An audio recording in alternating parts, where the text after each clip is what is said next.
Hello everyone, मैं Anita. Good afternoon, नमस्कार। कैसे हैं आप सब? तो आज हम करेंगे भाषा विज्ञान के अति महत्वपूर्ण प्रश्न। ये प्रश्न सिर्फ नेट जेआरएफ के लिए इम्पॉर्टेंट नहीं है, जे TGT, PGT, JKPSC, NET, SET, JRF सब परीक्षाओं के लिए महत्वपूर्ण है। तो भाषा विज्ञान की इस क्लास से पहले मैंने 3 क्लासेस ली हैं। आप प्लीज़, आपसे अनुरोध है कि इसको देखने से पहले आप उनको भी देख लें, क्योंकि टॉपिक वाइज जो है मैंने क्लास जो है वो बहुविकल्प प्रश्नों की क्लास जो बनाई हुई है, तो इससे आपके पूरे टॉपिक क्लियर हो जाएंगे। तो मैं ये बोलना चाहूँगी कि इनको देखने से आपका ना ही कोई टाइम वेस्ट होगा और ना कोई मतलब आपका नुकसान होगा। तो आप प्लीज़ इनको देखते रहें और रमनीता अकेडमी चैनल जो है इसको आप सब्सक्राइब भी कर लें। और प्लीज़ लाइक, अगर आपको क्लास अच्छी लगती है तो आप प्लीज़ लाइक भी करें, क्योंकि इससे हमें मोटिवेशन मिलती है। तो अब मैं आपका बिना टाइम वेस्ट करे हुए शुरू करती हूँ। प्रश्न संख्या 42, हिंदी दिवस मनाया जाता है।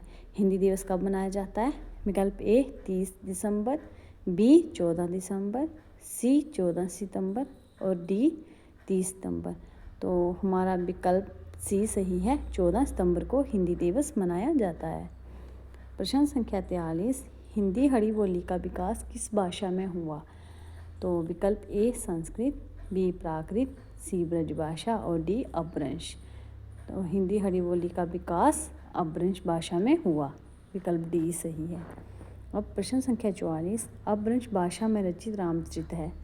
विकल्प ए रामायण, बी रामचंद्रिका, सी पौंचर्य, डी महापुराण। तो अपभ्रंश भाषा में कौन सा ग्रंथ रचित है? पौंचर्य रामचरित ग्रंथ है, ए स्वयंभू का ग्रंथ है। प्रश्न संख्या 45, अपभ्रंश भाषा का विकास डैश डैश से हुआ। तो अपभ्रंश भाषा का विकास किससे हुआ है?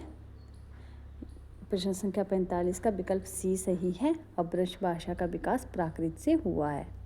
प्रश्न संख्या 46, निम्नलिखित में से हिंदी का प्रथम प्रचारक कौन है? तो इन चारों में से हिंदी के प्रथम प्रचारक बताने थे। विकल्प ए महात्मा गांधी, बी पुरुषोत्तम दास टंडन, सी स्वामी दयानंद सरस्वती, डी महावीर प्रसाद द्विवेदी।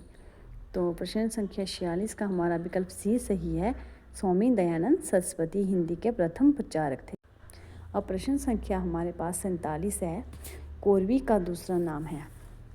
विकल्प ए हरियाणवी, बी मेवाती, सी खड़ी बोली, डी बुंदेली।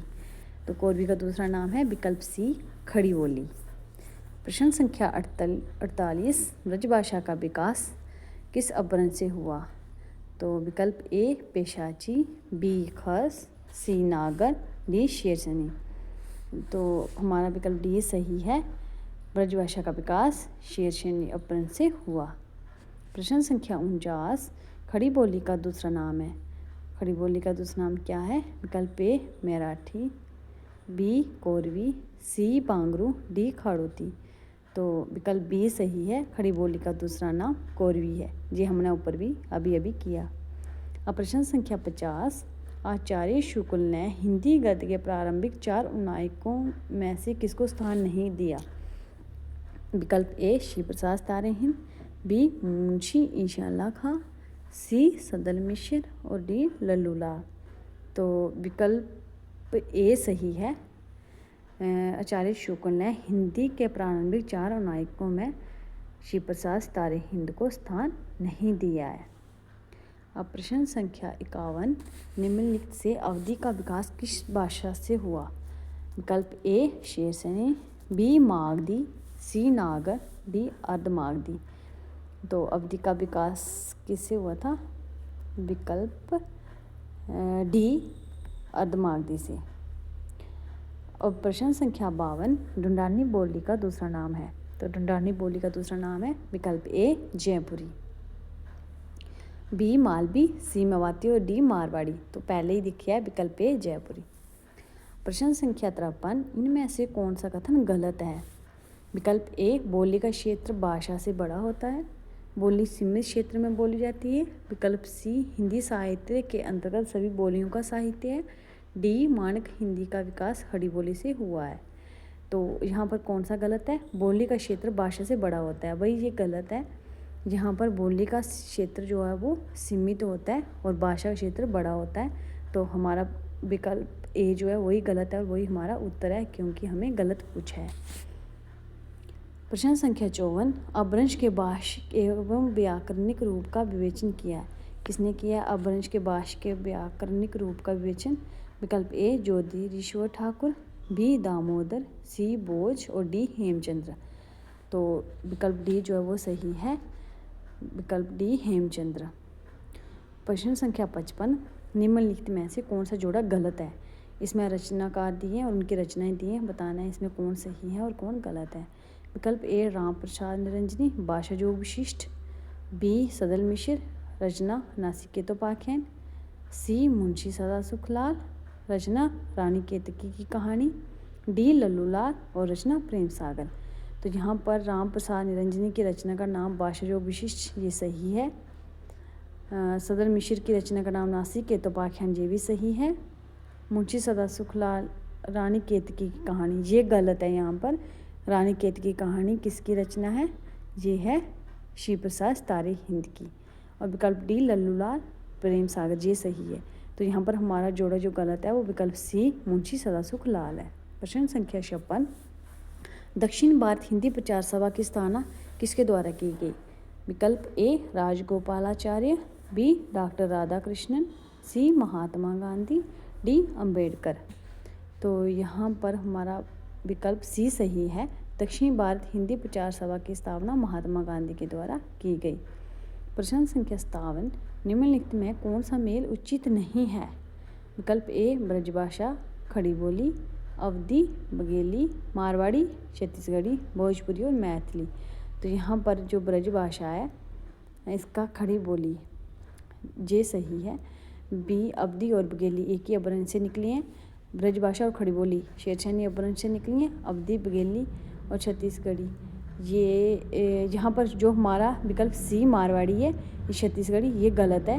ये अलग अलग अपभ्रंश से निकली हैं। और विकल्प डी भोजपुरी और मैथिली, ये भी सही है। जहाँ पर हमारा जो मेल उचित नहीं है वो विकल्प सी मारवाड़ी और छत्तीसगढ़ी है, क्योंकि ये दोनों अलग अलग अपभ्रंश से निकली हैं। प्रश्न संख्या 58, राजभाषा आयोग का गठन किस वर्ष किया गया? किस वर्ष किया गया? विकल्प ए 50, विकल्प बी 1955, विकल्प सी 1960, विकल्प डी 1976। तो यहाँ पर हमारा विकल्प बी सही है। 1955 को राजभाषा आयोग का गठन किया गया है। प्रश्न संख्या 59, राजभाषा अधिनियम किस वर्ष पारित किया गया? विकल्प ए 1947, बी 1960, सी 1976 और डी 1990। तो विकल्प सी हमारा सही है। राजभाषा अधिनियम 1976 को पारित किया गया। प्रश्न संख्या 60, राजभाषा अधिनियम के अनुसार इनमें से ख श्रेणी के अंतर्गत कौन सा राज्य नहीं आता है? क, ख और ग तीन श्रेणियाँ थी राजभाषा अधिनियम के अनुसार। तो देखना है कि ख श्रेणी के अंतर्गत कौन सा राज्य सम्मिलित नहीं है। विकल्प ए पंजाब, बी हिमाचल प्रदेश, सी गुजरात और डी महाराष्ट्र। तो विकल्प यहाँ पर पहले ही टिक हो गया है। विकल्प बी हिमाचल प्रदेश ख श्रेणी के अंतर्गत नहीं आता है। प्रश्न संख्या 61, दक्षिणी हिंदी का दूसरा नाम है। तो दक्षिणी हिंदी का दूसरा नाम है। क्या नाम है दक्षिणी हिंदी का दूसरा? विकल्प ए हिंदवी, बी कोरवी, सी खड़ी बोली, डी हैदराबादी। विकल्प ए सही है। दक्षिणी हिंदी का दूसरा नाम हिंदवी है। प्रश्न संख्या 62, निम्नलिखित से नागरी पंचायती सभा से कौन जुड़ा रहा है नागरी पंचायती सभा में? विकल्प ए भारतेंदु, बी प्रसाद, सी श्याम सुंदर दास, डी प्रेमचंद। यहाँ पर जो श्याम सुंदर दास हैं विकल्प सी, जे नागरी पंचायती सभा से जुड़े रहे थे। प्रश्न संख्या 63, कीर्तिलता किस भाषा की काव्य रचना है? तो किसकी है? विकल्प ए अबहट, बी प्राकृत, सी पाली, डी संस्कृत। तो विकल्प ए सही है। कीर्तिलता अबहट भाषा की काव्य रचना है। और आपने कमेंट में बताना है कि कीर्तिलता किसकी रचना है। प्रश्न संख्या 64, निम्नलिखित से कौन सी बोली पूर्वी हिंदी की है? विकल्प ए महगी, बी मेवाती, सी बघेली, डी भोजपुरी। तो विकल्प सी सही है, पूर्वी हिंदी।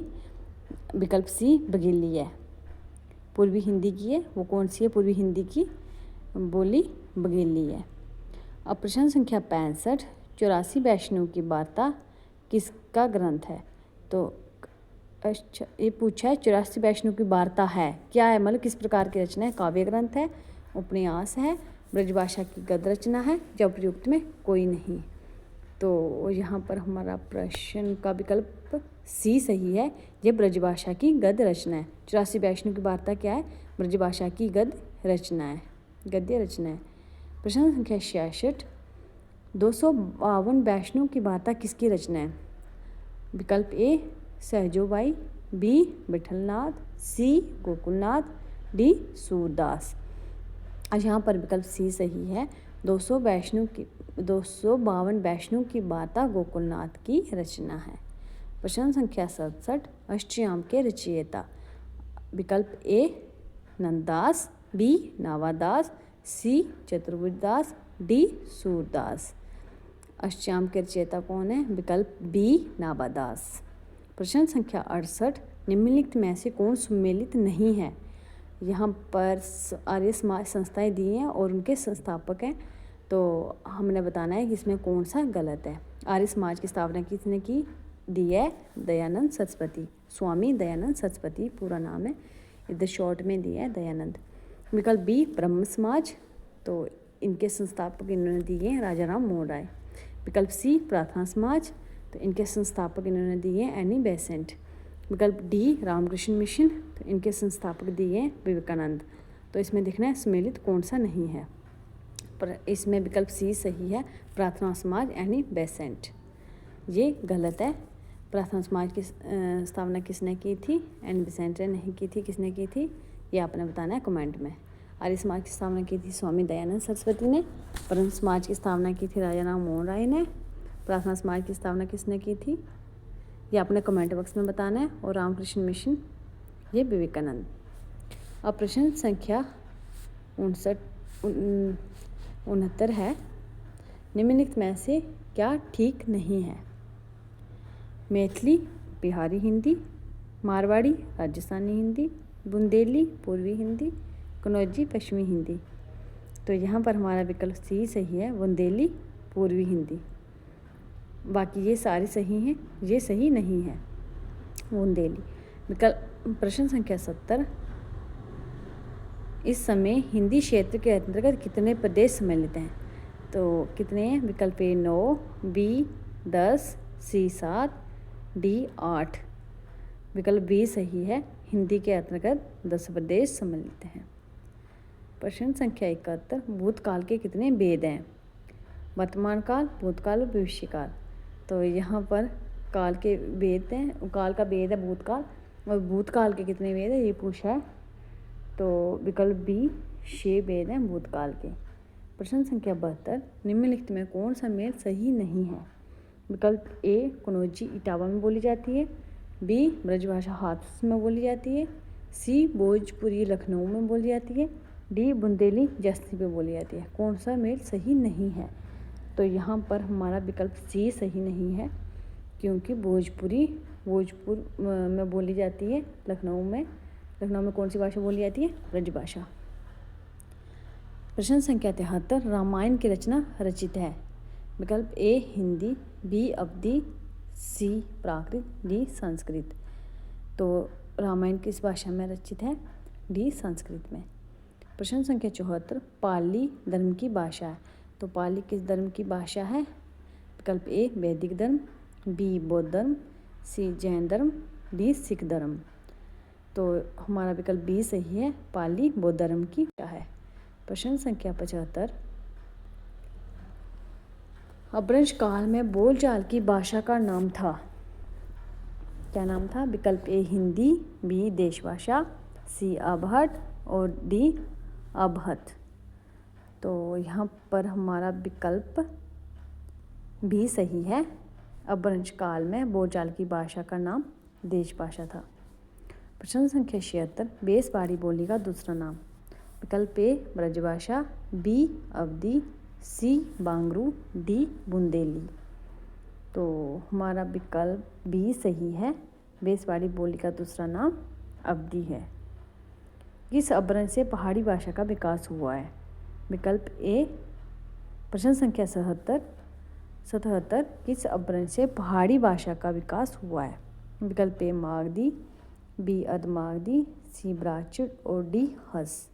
तो हमारा विकल्प डी सही है। पहाड़ी भाषा का विकास हस अपभ्रंश से हुआ है। प्रश्न संख्या 78, सर्वप्रथम कहाँ से देवनागरी लिपि का उल्लेख मिलता है? विकल्प ए अशोक के शिलालेख, बी सिंधु घाटी, सी जयवट का शिलालेख, डी सारनाथ। तो हमारा विकल्प सी सही है। सर्वप्रथम देवनागरी लिपि का उल्लेख जयवट के शिलालेख से मिलता है। प्रश्न संख्या 79, अपभ्रंश का पहला कवि किसे माना जाता है? विकल्प ए सवियम्बु, बी हेमचंद्र, सी विद्यावती, डी जोयेंदु। तो पहला कवि कौन है अपभ्रंश का? विकल्प ए सवियम्बु। प्रश्न संख्या 80, निम्नलिखित से गलत जोड़े को अलग कीजिए। जहाँ पर जोड़े दिए हैं जो गलत है वो बताना है। विकल्प ए विद्यावती की रचना कीर्तिलता, क्या ये सही है? हेमचंद्र की शब्द अनुशासन, क्या ये सही है? दामोदर शर्मा की वर्ण रत्नाकर, क्या ये सही है? राम सिंह की पाहुर दोहा, क्या ये सही है? यहाँ पर हमारा विकल्प सी सही है। दामोदर शर्मा वर्ण रत्नाकर दामोदर शर्मा की रचना नहीं है। और विकल्प ए सही है, विद्यावती कीर्तिलता, बी हेमचंद्र की शब्द अनुशासन, वर्ण रत्नाकर विद्यावती दामोदर शर्मा की रचना नहीं है। राम सिंह का पाहुर दोड़ा, ये राम सिंह की ही रचना है। वर्ण रत्नाकर ज्योतिश्वर ठाकुर की रचना है। विकल्प सी जो है वो यहाँ पर गलत है।